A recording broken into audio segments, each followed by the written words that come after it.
I'm Brian Verdine. I'm Yellowdig's head of client success. And my background is all in psychology and education. I got my PhD from Vanderbilt and did a postdoc at the University of Delaware. And at that point, I started getting into ed tech based on my research interest and background. So at Yellowdig, I've been doing all of the research into our platform, spending a lot of my time communicating with instructors and helping people see and understand how and why the platform works as it does. So I'll definitely be talking about some of that data, but that's a little bit about my background. I mentioned Tyler. He's our head of client partnerships. So he's going to be jumping in here quite a bit as well.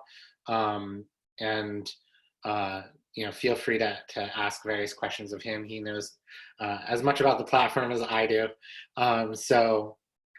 Looking forward to this. I'm just going to kind of jump in. So is there anything I didn't mention yet, Tyler? No, I don't think. I think it's a bit of a stretch that I know as much as you do about Yellowdig, but I'll take that one offline. But yeah, I'll be hanging out in the chat. If anybody has questions, you can either chat them directly at the panelists or do feel free to put them for all of the attendees to see, just so that everybody can see those questions and we can chat back and forth. All right. Take it away.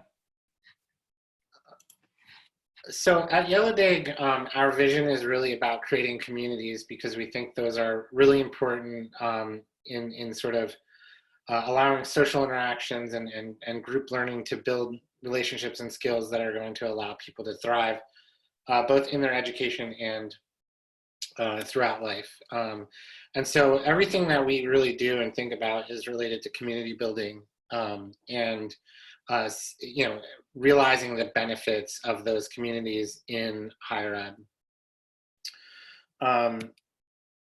When we think about learning communities, the question always comes, why do learners really need them? And maybe especially now, why do they need them? A lot of the things that people mention when we talk about this question or in our conversations are about connecting learning to the real world, getting students exposure to cutting edge information, helping them learn to articulate and defend positions or overcome siloed thinking, even things like building affinity for the university and maybe especially for online institutions, but really, making sure that students are connecting with each other and with the university and their instructors. Or maybe it's just to help, people find friends so that they can help each other through the frustration of learning, or really just to kind of reduce the boredom of some other aspects of education. So all of these are things that people have mentioned to us about,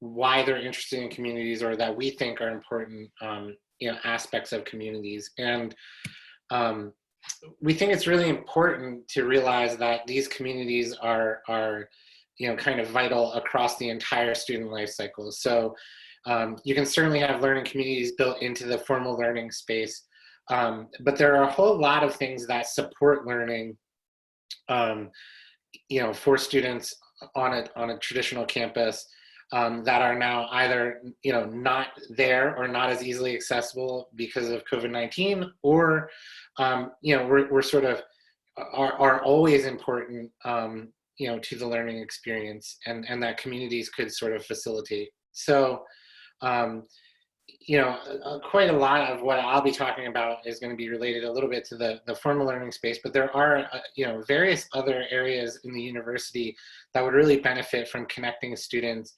keeping them together, sort of having them be able to make friends, interact with each other, interact with university staff, interact with their instructors or mentors. And so we want to think about those communities as being important all across the life cycle. Brian, if I could chime in on that slide too before we advance. We know that everybody on the line is somewhere on the spectrum of planning for fall. And your institution may be closer to a fully online approach, maybe closer to a face-to-face approach, or maybe your institution falls somewhere in the middle where there's a variety of contingency plans in place to support hybrid learning, high flex learning, where maybe some of our stakeholders and students are on campus and some of them are not. What we're hearing from our partners is that these informal communities, if we're able to build them now through the summer, what we're able to do is collect data on the needs now, and as needs change over time, especially as we may go from face-to-face to online, having those communities in place in all of those informal areas will only strengthen the kinds of student engagement and satisfaction that you see in the courses in the formal areas. So especially in light of this uncertainty, I'd encourage everyone to think about how you might also leverage Yellowdig this summer prior to those courses beginning. Thanks. So, if you're sitting here and you don't know a lot about Yellowdig, I want to just quickly show you a snapshot of the platform, and we'll demo in much more detail soon. But here on the right is Yellowdig inside of a classroom or a course within Canvas. And it opens just in an iframe like that. You see a single scrolling feed similar to a lot of modern social media. And within that, students are able to interact with each other. The sort of unique things about Yellowdig are that it was built with and for educators. So, we've been in this space of building communities and getting students interacting for quite some time now. And the platform that we've built is really private and configurable. It meets the needs of educational institutions. It is secure. We have accessibility standards that this platform was built around in order to ensure that all students have, access to a high quality education. And one other thing that I think is really important to mention, and that I'll talk about in more detail, is the sort of gamified aspects of Yellowdig. So whereas other platforms might provide the tools for students to interact, one of the things that Yellowdig is doing is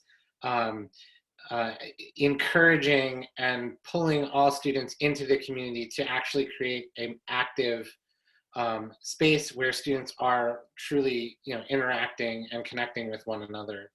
And so that's an important aspect of our platform that I'll definitely be talking about. But essentially, we not only provide the tools for students to interact, but we actually encourage them to interact and create an environment where they want to interact.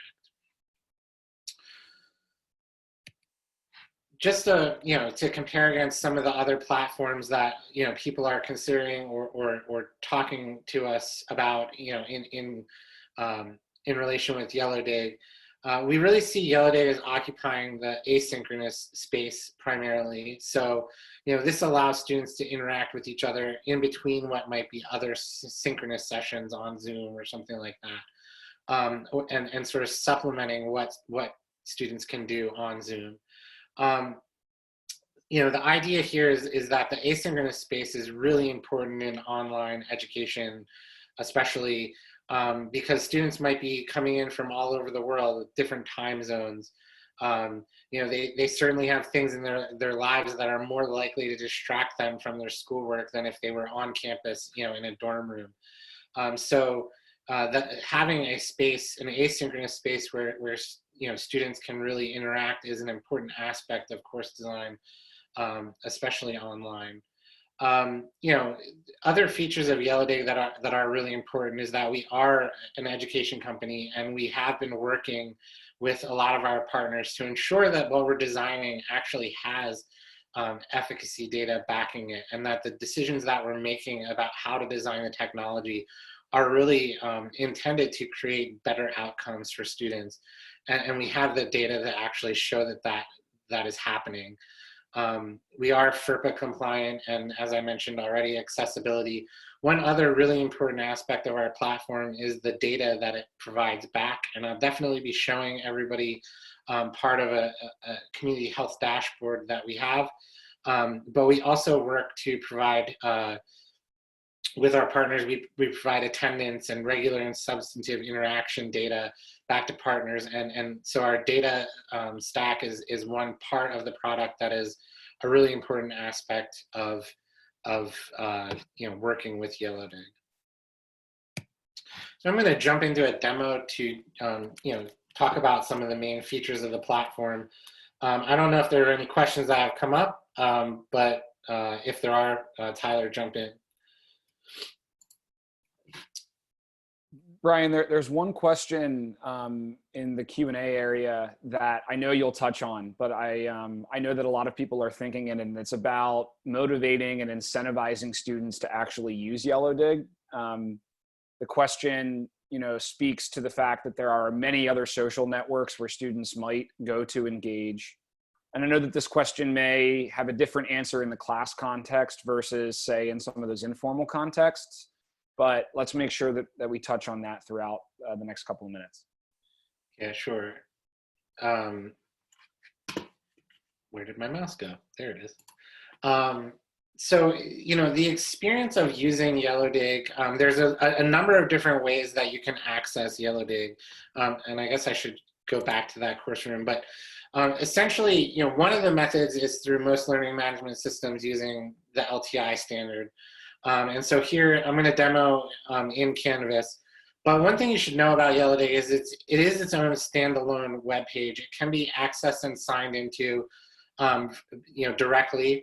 We can do single sign-on integrations from student portals or alumni hubs, or we sort of build right into your learning management system where we can be added to any course.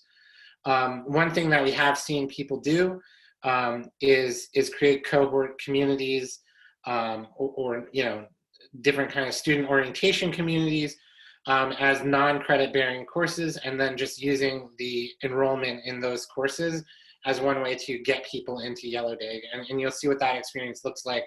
But that is also one really quick and easy way that you can get these sort of co-curricular communities set up. Or for a class, professors can just add it in as a tool in an assignment, and it'll show up, which is the experience that I'm going to show you right now. Just because it's here on the screen, I want to quickly mention we do have a certification program that is a Canvas course, and we really encourage everybody to give that a try or take it. It definitely helps everybody understand sort of the functionality of the platform, and it does actually give you a little sort of demo. We've integrated Yellowdig into that course. So everybody will have a chance to sort of check out some of the functionality in that course. And I think somebody from my team will probably be able to share that. But the Business 101 example here is what a class would look like. Basically, Yellowdig can be installed in the side nav of most learning management systems or as an assignment. And when you click on Yellowdig, you simply launch into the platform. And what opens up here is basically our web page. So if you were accessing it directly from yellowdig.app, you would sign in and you would just see sort of what is in this iframe here. But the experience of launching is just as simple as that. If I didn't have an account already, I would get an account created for me as I launched through. So all of your students will just have sort of one-click access to Yellowdig. If they already have an existing account, our system will recognize that, and they'll be this new community, this new class will just be added to their list of communities. So once a student is inside of Yellowdig, they can navigate around to all of the different communities that they might be a part of. And again, this is where some of those different community groups might come in, where you would jump around between classes or other aspects of student life. Okay, so one other thing that you'll see here is the notion of our network structure. So there are sort of different areas within your university that you'll be able to set up Yellowdig sub-organizations. A lot of that structure helps you actually then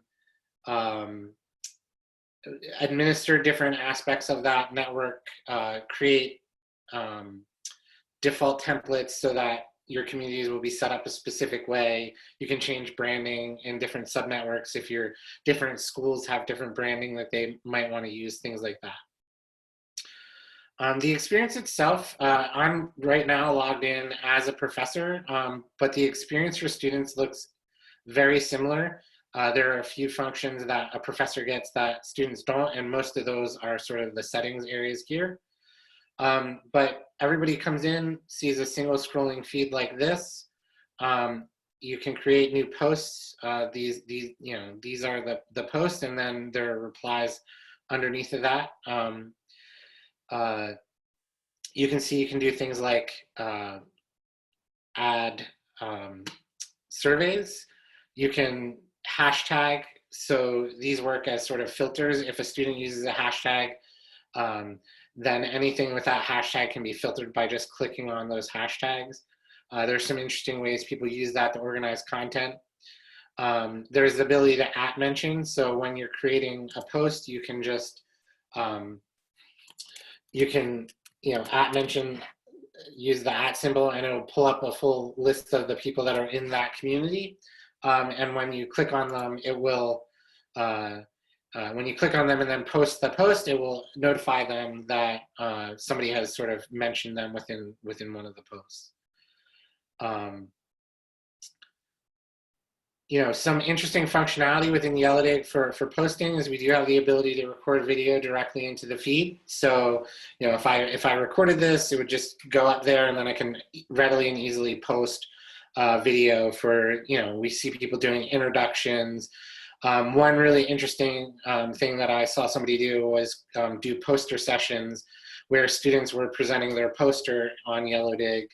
And then they invited sort of other alumni and other instructors in to provide feedback on those poster presentations. So they had a sort of virtual poster presentation in their community because all of that had to go online because of COVID. So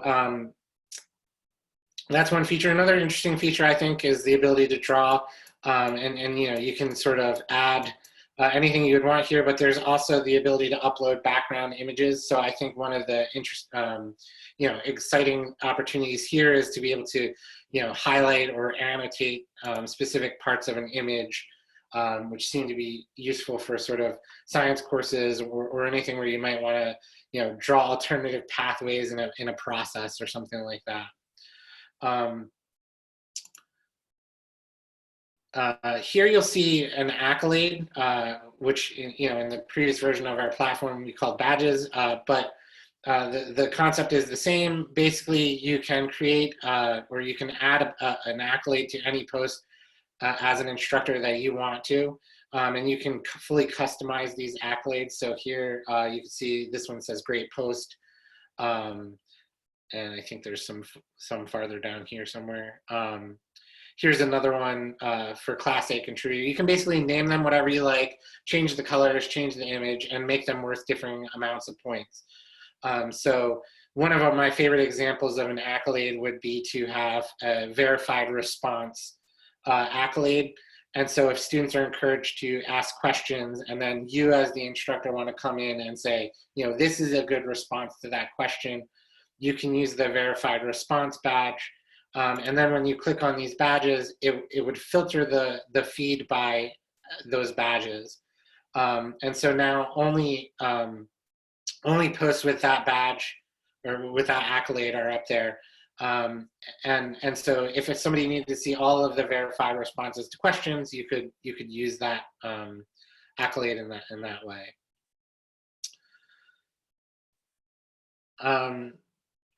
So we'll talk more about points, but basically, as students are participating, they will be able to collect points. And these are sort of the point rules that are currently set up for this community. You can, change how much these are worth. You can change how many words the posts need to have. But essentially, as students are commenting with a certain number of words or posting with a certain number of words, they'll earn points. And then there are social point categories where if a student receives a reaction from another user or another student comments on their posts, they'll get additional points. There's some really important things about those social point categories that I'm going to talk about, but these are some of the ways that students earn points. We use some adaptive messaging so that students know how many points they can earn. We try to really show, you know, what the rules of the game really are. And you know, students are able to constantly see their progress as they're going. These are the reactions that are there in that point system. So, you know, students can add reactions to each other's posts, and as this student, you know, accumulates some reactions to their posts, they'll gain additional points. And the idea here is that basically, as students start good conversations, they're rewarded for having done so. And you know, one thing that's really important about that point system is that it also, if students are getting more points as other students react to them, the fact of the matter is you need to have things up on the community in order to gain those points. So it also encourages students to participate sort of earlier or more often when there's, you know, an incentive to get good conversations going. And what we see is that these also encourage high quality posting, right? So if a student knows they're going to get more points if they get a good conversation started, and if they know they're going to get more points if they get reactions from other students, they'll work harder to post, and that's what we see. And once the community is really rolling and people are posting really high quality stuff, most students want to come back. They see the value in participating. And what we regularly see is that students start ignoring the point system, you know, by the end of a lot of courses because they just find value in coming there and interacting with other students and talking about things that are related to the class, that are interesting, and that they feel like they're really learning from. One thing I didn't mention yet is the topics here. So instructors can set up topics, you know, that maybe align with the course syllabus or, you know, with things that are important in the field. And you can require that topics be added to posts when they're created. So, you know, if you want to. But that helps organize the course, and these also work as filters. So one of the things about this sort of single scrolling feed design is that it keeps everything in one place, and the things that are actively being talked about pop to the top. So it really keeps the community feeling like there's fresh things there to talk about, and students really stay going. But the one potential downside of that is whether this feels a little bit like you can't find things. So we've you know, addressed that concern through topic filters. By allowing filters on things like accolades. You know, you can filter by member, by date. You can filter things that are just created by the community owner, which is typically the professor. So all of these filters can be, you know, added on top of each other so that you can really drill down and find any piece of content that you want. There's also a really robust, you know, full text search. So between the combination of those two things, it becomes fairly easy to find just about any content within the feed. So I've been talking for a while. I'm going to pause and see if there are any questions that I need to address. Or Tyler, if there's anything you want to point out that I missed, feel free to jump in. Sure.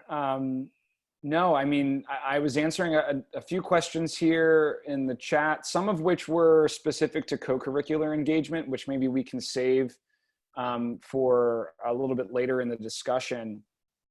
You know, there was another question, just in case people aren't seeing the Q&A, about, you know, whether Yellowdig can be used by individual instructors versus if it must be purchased by the entire institution. And at the end of the discussion today, we're going to walk through a brand new offer that Yellowdig has provided for anyone that's looking to get started. So please stay on and be on the lookout for that. No, Brian, very thorough overview. I think, you know, it's important to note that the instructor has the same view that the student does. And that's quite intentional because the instructor's job changes in Yellowdig. They no longer have to try and grade and read every single post. Instead, it's their job to look at some of the data that Brian's going to probably go to next and to interact with the students much like the students are, which has a really powerful impact on the kinds of student engagement that you might see as well. But this is meant to be one experience that's really easy for either the instructor or the student to use. Yeah, I was going to jump into the community health area later, but I'll just call an audible and go into it now. I feel like it's something that's definitely worth covering. And because I'm a stat nerd, I also think it's really cool. So, basically one of the things that we're doing that I think is very different from various other technologies is really trying to feed back data to instructors in a way that's going to really help them teach their courses better and sort of learn from the different strategies that they might try in their courses. And I think that this applies also to to all of the co-curricular spaces and being able to think about your engagement strategies there, things that you might try out. So, effectively as a summary statistics, we show how many posts and comments have been posted in your community. And you can, select whether this is for specific weeks or all time. But you get a sense of sort of the high level things that we think people would be interested in: posts, comments, reactions. One thing we talk a lot about at Yellowdig is the conversation ratio. And this is really at the base level, just the number of comments per post. But one thing that we find is that as the conversation ratio goes up, students are actually interacting with each other more. They tend to build sort of affinity for one another and for being in the space. And that conversation ratio seems to drive most of the other positive outcomes, right? So we're finding high correlations between conversation ratio and all of these other variables, even though, at the base of it, the conversation ratio itself is not actually measuring, how much students are visiting a board, how much they're willing to go over point requirements in courses, how many words they decide to post versus those requirements, right? So the conversation ratio is basically associated with almost every positive outcome that we've been able to measure, including student grades. And so that's one thing that we wanted to definitely surface here, right? We want students actually interacting with each other. So a higher conversation ratio is usually a good indicator of your community health. Here in the activity log, you can also see by week, right? So in one of these co-curricular communities, if you did an activity for one of the weeks, you would be able to quickly see whether that yielded better outcomes than other activities that you've tried, for example. We also surface, activity by student, right? So you would be able to see who your active students are. One thing we've seen definitely work in co-curricular communities is identifying those people that really do love being on Yellowdig and sort of encouraging them to be champions in various ways. So we've definitely seen people, invite students to be sort of community moderators if they're students that are, really active and enjoying the platform, and sort of empowering them with that and encouraging that can be a good way to really encourage a lot of activity within those communities.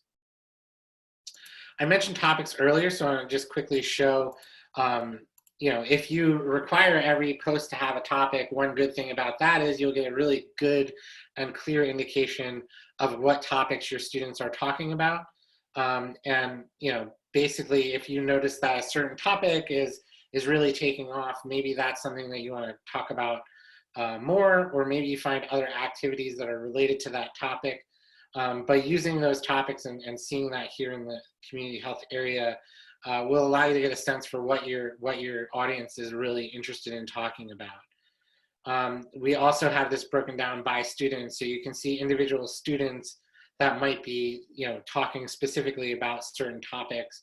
One example I gave here is that we have Sarah, who's a marketing, who's talking about marketing a lot. If this were an MBA course or something like that, maybe this person is a marketing executive and you'd want to make them, empower them with maybe teaching or giving a short presentation in one of your future classes. Or maybe, alternatively, maybe the student is really like confused about marketing, and just by looking at sort of, their activity, you would get a sense that maybe this student needs a little bit of help there. The final part of this that I wanted to talk about is the health check area. So we do have some best practices that we really strongly encourage. And this will show you whether you're sort of checking the boxes on those. You can also go and change the settings to make them align if you want to. But the exciting part about the Community Health Dashboard to me is this area where we're compiling stats from your community. And we're comparing it against other parts of the Yellowdig network. So here, this is Yellowdig's global outcomes across every Yellowdig community. And for your network, you would be able to compare against, say, all of the communities created in your university. But these are basically percentile scored and then averaged to create the score for this area. So all of these variables are related to sharing or producing content, increasing word count, increasing number of posts, links shared, right?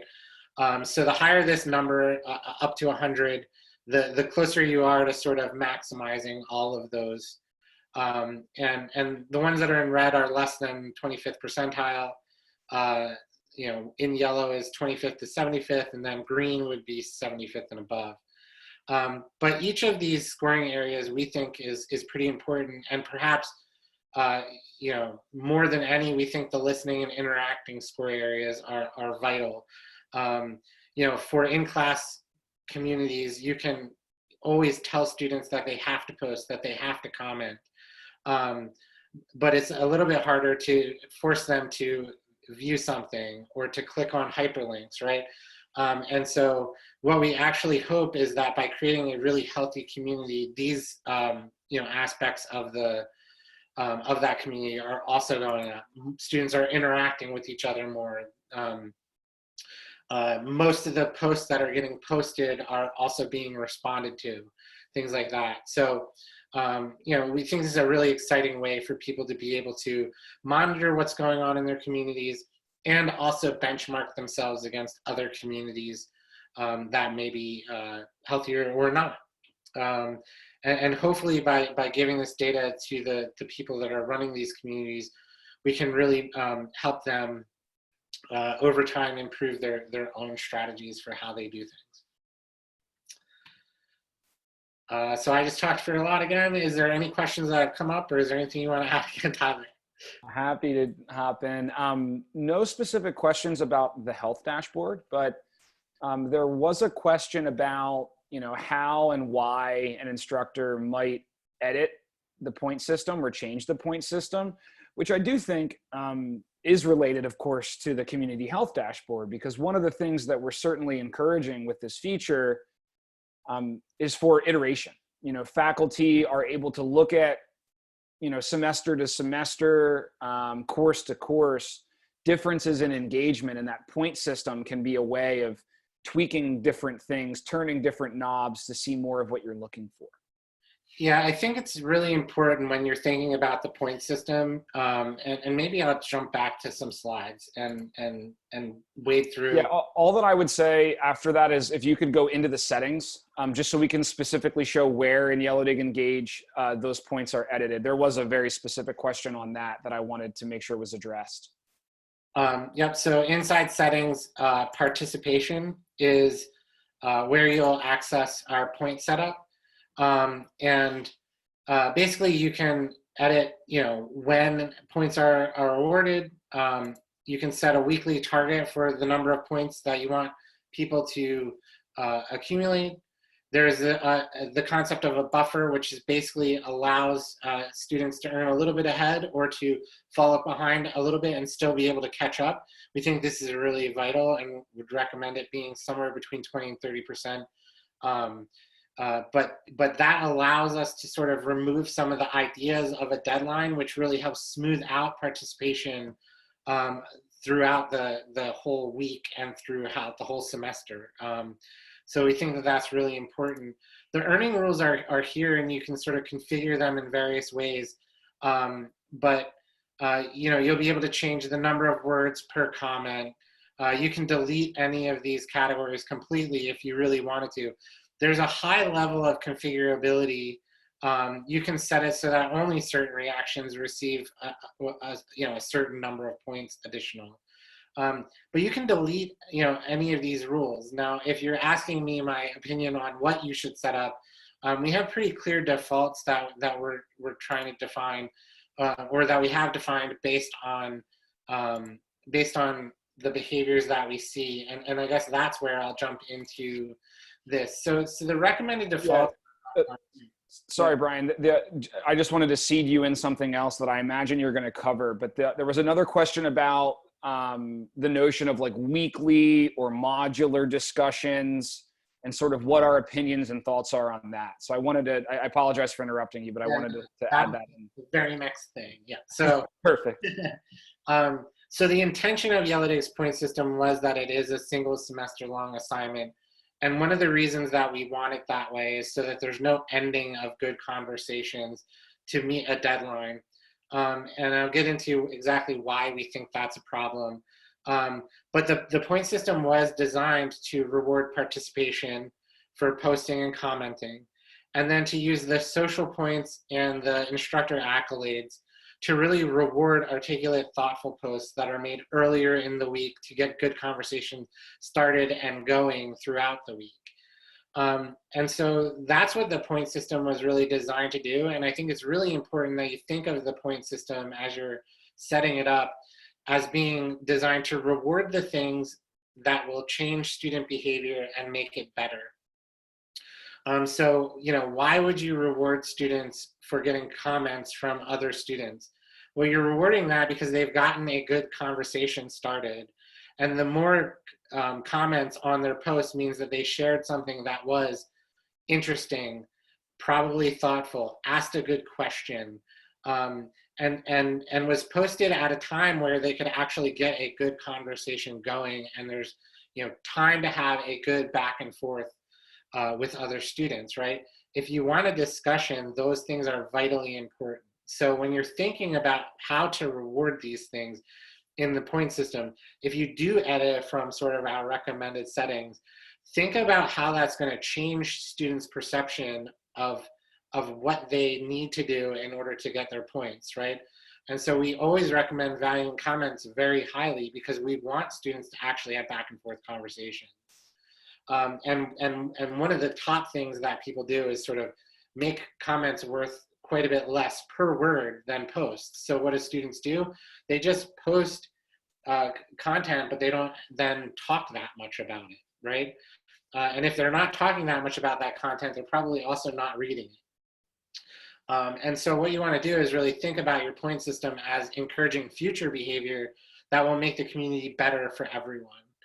And to sort of jump in on how we think about this unfolding in the real world, the standard discussion assignment traditionally looks like this, right? The professor comes in, posts something that the students have to respond to, and every single student has to come in and answer that prompt.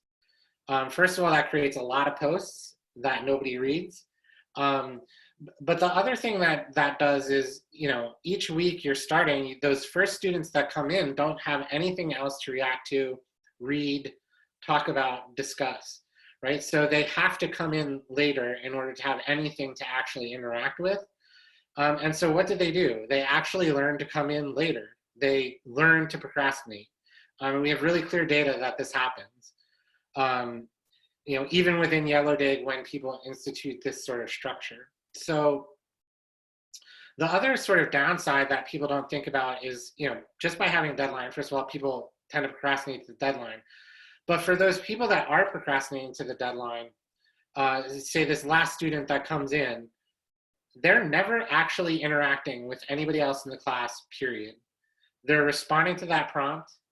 They're responding to other students, commenting on other students, but nobody is ever commenting on their posts. Nobody is ever actually responding back to anything that they said to them. So this student is literally being isolated from the rest of the class. because then you start the next conversation the next week, and that student has not talked to any of the rest of the class.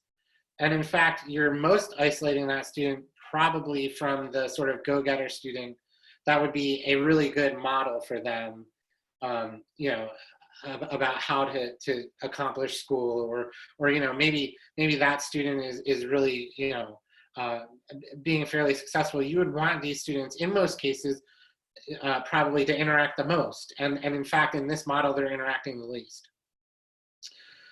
So those are a few things that are true of discussions in this sort of framework. No matter how good your prompts are, no matter how skilled you are as an instructor, you know, this structure actually yields those behavior patterns, or has those problems inherent in it regardless. And so this is a model of the world that we really see for Yellowdig, where hopefully, first of all, students are encouraged to bring in their own topics, start their own conversations. There's never really a deadline where conversation has to stop. Students are able to choose between them. If a conversation, if everything's been said that needs to be said and it's not relevant anymore, it just dies off. You know, by the virtue of the fact that we surface things that are active at the top of our feed, those conversations that are relevant, that are ongoing, that are truly interesting and active right then are allowed to sort of continue on. And those that aren't just fall down the feed and sort of slowly die out. But they're allowed to do so, right? In the other model, you know, in this model, every student has to engage in that conversation. And if it's not really relevant or interesting, or everything's been said by the first 3 students, every other student still has to come in there and sort of take part in it. And that really makes everybody sort of not enjoy it, post lower quality content, do a lot of the word filler behavior that we hear, you know, oh, that's a very interesting post, you know, so glad you shared that thought, kind of stuff, right? In this sort of model where students are allowed to have a little bit of choice and conversations are allowed to evolve, you know, or stop or continue on, you don't see as much of that, and the conversation stays relevant and interesting. One other thing I want to point out about what we, you know, think is important about Yellowdig communities and that our point system helps to encourage, is the asking of questions. So in the standard discussion model, if you ask questions or if you show uncertainty, or you know, especially if they're graded, you know, that's an admission that you don't know something, and students won't do that for the most part, right? Because it could potentially hurt their grade.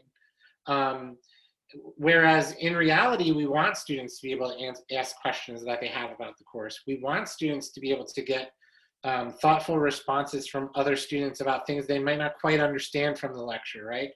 So the concept of being able to ask questions and earn points for asking questions and getting a good conversation started about those is something that we think is really important to Yellowdig communities that you don't see in standard discussions. So we have about 15 minutes left. I'm going to jump through some more data slides in a minute if there are any questions that I should address. Well, the one question you probably can address with some data, which is, you know, generally, what is the instructor's role, and how does the instructor's presence impact the kinds of student engagement? You know, maybe share some of our best practices there, Brian. Yeah. And then I just want to make sure that we save a couple of minutes to go back into the platform. There were some questions relating to discovery, kind of the organization of community, and I want to touch on that question on co-curricular engagement, preventing summer melt. So if you could save me a couple of minutes for that. Sure thing. So yeah, the instructor's role that we see is basically as the ideal community member, which is to say, be a model citizen, right? And in fact, what we recommend as far as activity level is basically set the point system for your students and get the same number of points as them, which sounds like not a lot of interaction, but it seems to be just the right mix. Basically, if you don't show up at all in these communities and you don't interact with students, they tend to take it less seriously. And they might participate, they might still get their points, but it's not going to be as valuable of a place. Certainly, we think that instructors have an important role. And when we're telling you not to prompt your students every week, that doesn't mean that you can't ever prompt your students. But we think that those prompts should be voluntary, and more sharing, right? Like, here's a really interesting article I came across as I was reading about my own field, or here's an interesting article that relates to my research that I was just doing. I thought it might be interesting to you guys, and try to get conversations started just as you would hope the students would get conversations started. What we definitely see beyond that is that if an instructor really starts to become overbearing and post too much, they basically steer the entire conversation, and they take away some of the students' willingness to just participate as a space that they sort of own, for lack of a better way of saying it, right? So if the instructor is posting on every single post, it feels like, I think students feel like they're being sort of watched. And that tends to then sort of depress engagement in communities as well. So there's sort of an inverted U, where it seems like a post and a few comments a week is adequate to let students know that you're there, interested in what's going on, that you're answering some questions there. But you don't have to be there all the time. And one of the things we've heard people do is basically tell students, I'm going to come in, post a couple times a week, but if you really need my eyes on something, or you want my opinion about something, just @mention me. And it's basically like raising your hand. And then when you get the @mention in your inbox, you can jump in there and jump right into that conversation and be able to respond to it. But we don't think it's something that you have to sit there and monitor all the time. And in fact, part of the reason the point system is there and building a healthy community is important is because when you're doing those things, students are really, self-motivated to do really good, interesting things.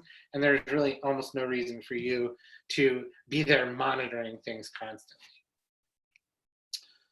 So I do want to jump ahead just a little bit to some data and why we think our best practices are important. So the community health dashboard that I showed you came out of some analyses that we were doing on community health generally. And one of the things that we've been finding over time is basically that community health, as measured by the number of posts, number of comments, how much students willingly go over the point requirements, how much they post in addition to the minimum word requirements, things like this, all indicate students that are sort of happily, willingly participating in their communities more. Which we definitely think is a strong indicator of how much value they're finding in being members of that community. And what we found is basically, as people initiate more of our best practices, regardless of community size, the outcomes improve in terms of community health. One thing that really shocked us as we were looking at these kinds of analyses is that basically, as you adopt our best practices, not only does community health go up in general, but basically there are no communities that are really performing poorly when people are using our best practices. And this is every single community that's ever been created in Yellowdig as of the time this was done, which was just over the winter.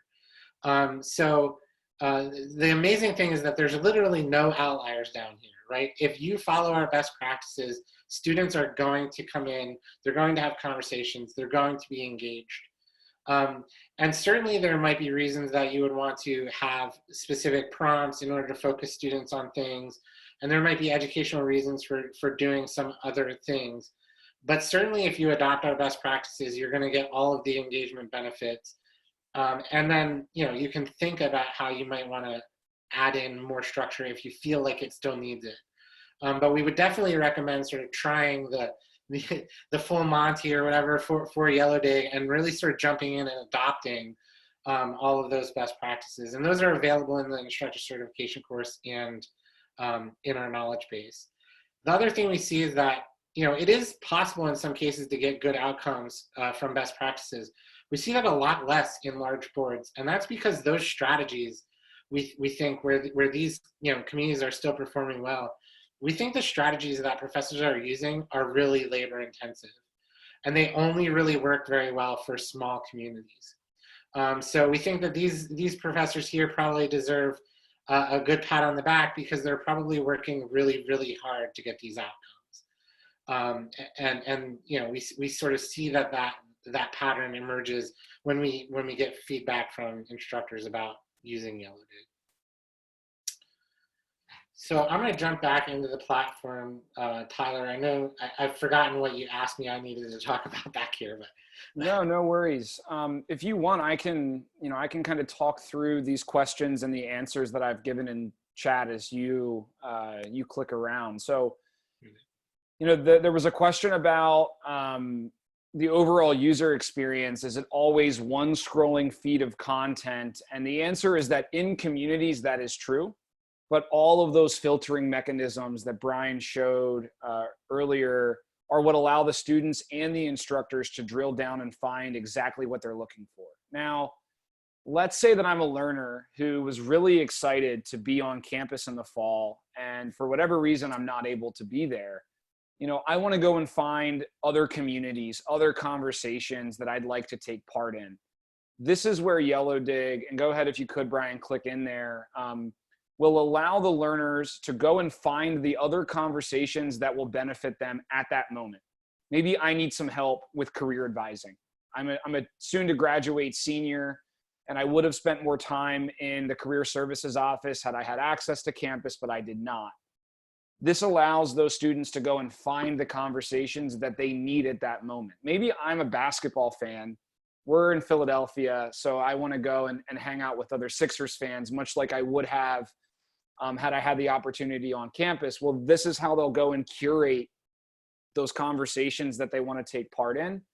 As they do so, Brian, if you could click on the My Communities tab, they will always have access to really just a list of those communities that they're in. They can filter by them. They can search for those communities. And these communities will always be with them. So maybe Brian and I start a really great conversation in the fall of 2020 in a course. Well, I can always go back and reference that conversation I've had with Brian. And maybe we don't go into it in the interest of time, but I can also follow Brian and direct message him. So the curation that you might find in other platforms, Yellowdig does provide the same means, but maybe in a little bit of a different way. And through the student's profile, that is where they will see those that they follow and those who are following them. It could be students following ambassadors on campus, following their mentors. You have the opportunity to bring guest speakers and alumni into Yellowdig, given the network hierarchy allows for better permissioning than you might see in some platforms that were not built for higher education. So there are a number of things there that will allow for a similar style of curation of content, but also curation of network, curation of overall community. There were a number of questions as well. Well, I want to talk about one question that came up very early on in the webinar that we haven't yet addressed, which is how do you drive and incentivize students outside of the course context? Truthfully, the same point system that we might use, say, to quantify and drive participation in the courses, we use a very similar structure in the co-curricular space. But then we start to think about, well, what do the students want over the summer? Well, normally they want access to those that are similar to them. Well, they might have that in Facebook. Well, what Yellowdig will provide you with is an opportunity to say, hey, if you come here and start engaging, we are going to randomly give away swag bags, a gift card to the bookstore to take the pressure off of you come fall to purchase your books. Maybe the students want to have access to support communities. Well, you must introduce yourself, and after introducing yourself, a student ambassador will assign you to a support community of learners with similar needs. Maybe it's access to a dean's office conversation where we say the top 5 or to 10% of those learners that engage with us over the summer, we're going to put you on a roundtable with the leaders on campus to really provide the feedback that you'd like to provide. So the point system is not all that different. The incentives that we tie that point system to, we want to just think with you about, well, what do we normally give students at orientation? What are normally the telltales of an engaged learner? Well, if they want to be an ambassador, that's probably a good sign that they're going to stay and remain engaged through that first year. So those are the ways that we're going to engage your learners outside of the course context using the same very simple point structure.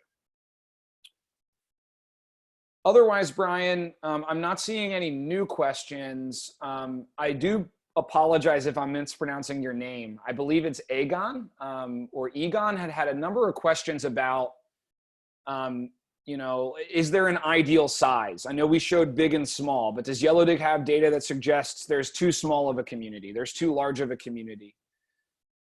He or she also had questions about, you know, whether or not, we have a recommended amount of time that the instructor spends. And my response to that was, well, they're probably investing the same amount of time in new ways. But I'd like for the whole audience to maybe hear your thoughts. And for those who must drop, I do recognize that we're close to our hard stop. So please do feel free to do so. I mean, maybe for that reason, I'll quickly bring up, just talk quickly about our offer. Yeah. No, good. Because that was somebody said, wait, you talked about the offer. So we Perfect. do, essentially we do, and I think somebody will share it in chat. But we do have an offer that we're giving right now for the fall, basically, to allow individual instructors to sign up and use Yellowdig, Engage for their courses.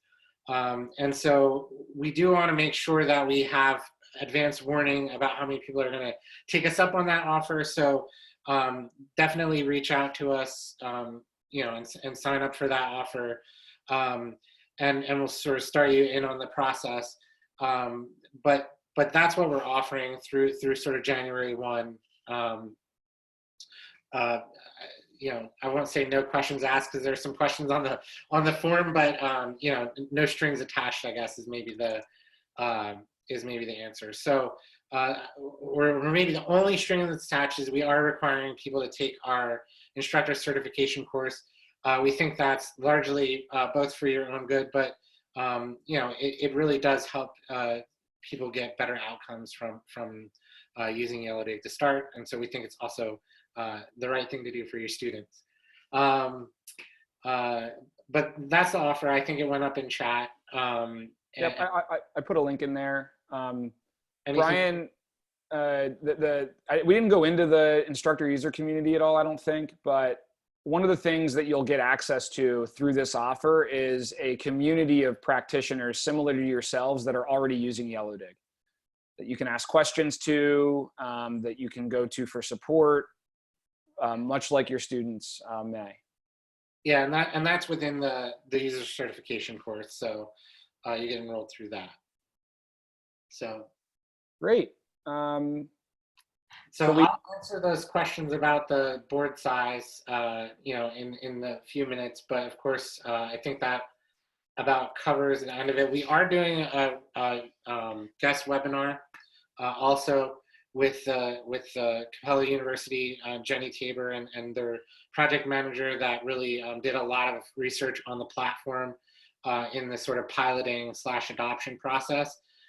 For people that are interested in efficacy research, they did a really great job and a thoughtful approach to that. And I think that would be a good opportunity for everybody to really see the outcomes that Yellowdig is driving, and also, a really good approach to sort of bringing Yellowdig on at your institutions.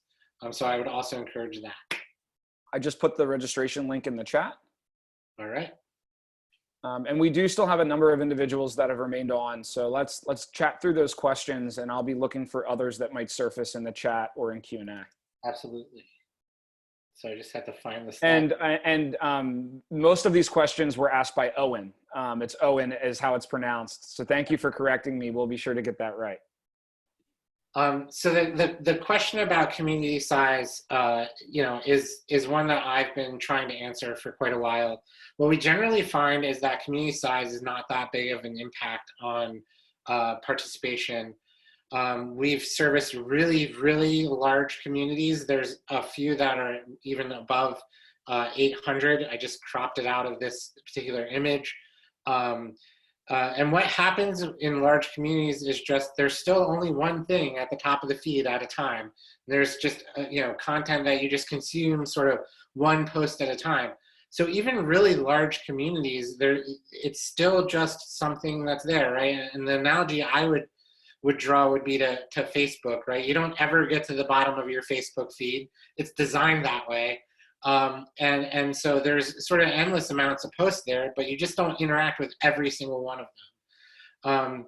And so, one thing that happens in sort of larger communities is just, hey, there's a lot of posts there, and students find the few that they're interested in. They scroll for a little while, find something that they really want to talk about or an interesting conversation that's going, and they'll jump in. On the small side, one of the things that Yellowdig's point system is trying to do is to get everybody to participate more and more often and more thoughtfully, right?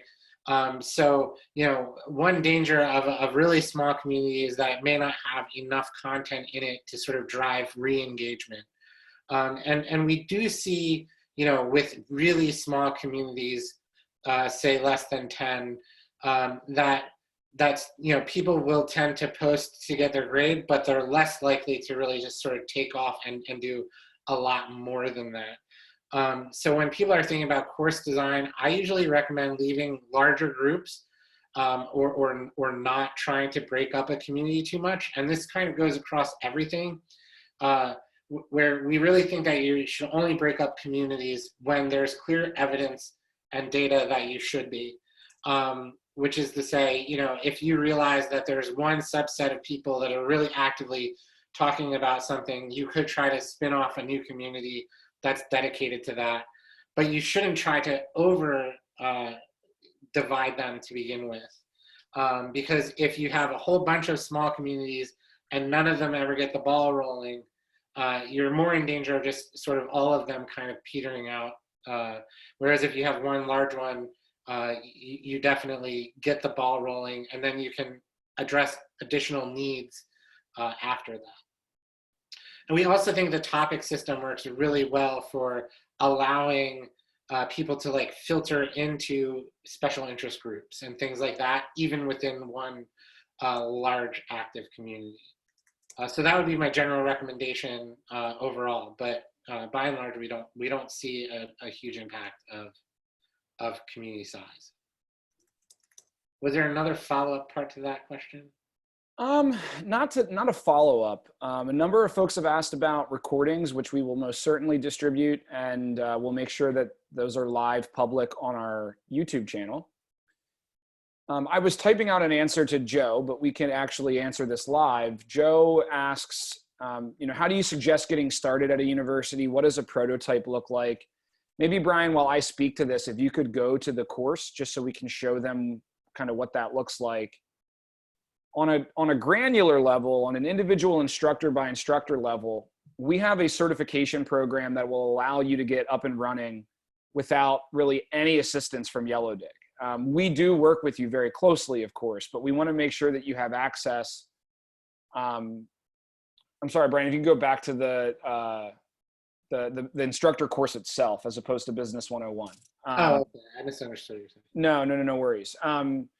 But Joe, and for anyone else who's interested in thinking about how we could take this forward at your institution, sometimes a few courses might be all that we need to suggest efficacy, but typically we need at least, a good year's worth of data to make some of the studies and claims that we have and that we've shared in this deck with Brian. So we would work with you to build at least a 1-year roadmap where, on that roadmap, we're including, those first few courses. If that's successful, what do the next batch look like? Maybe we pilot with you, Joe, in a few courses this summer. And if those courses are successful, we look for 3 to 5 additional professors who may also want to pilot in the fall.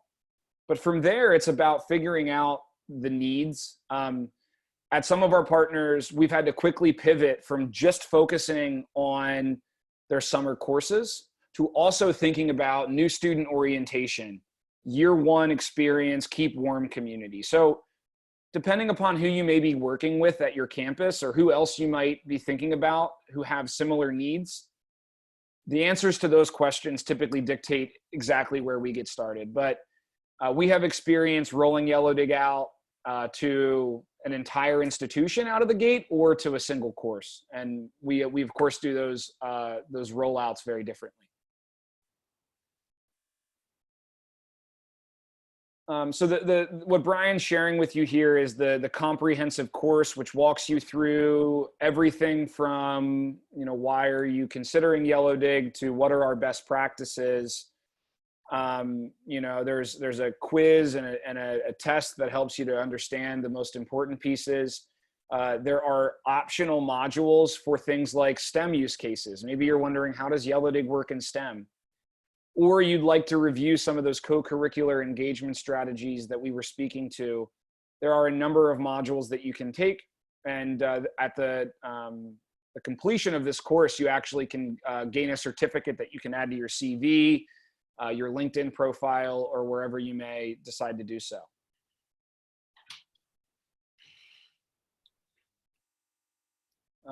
Great. So I don't believe there are any more unanswered questions. We do still have a few folks on. If there are additional questions, please feel free to drop them in. Neither Brian nor I have a hard stop here, so we can hang out for as long as you'd like us.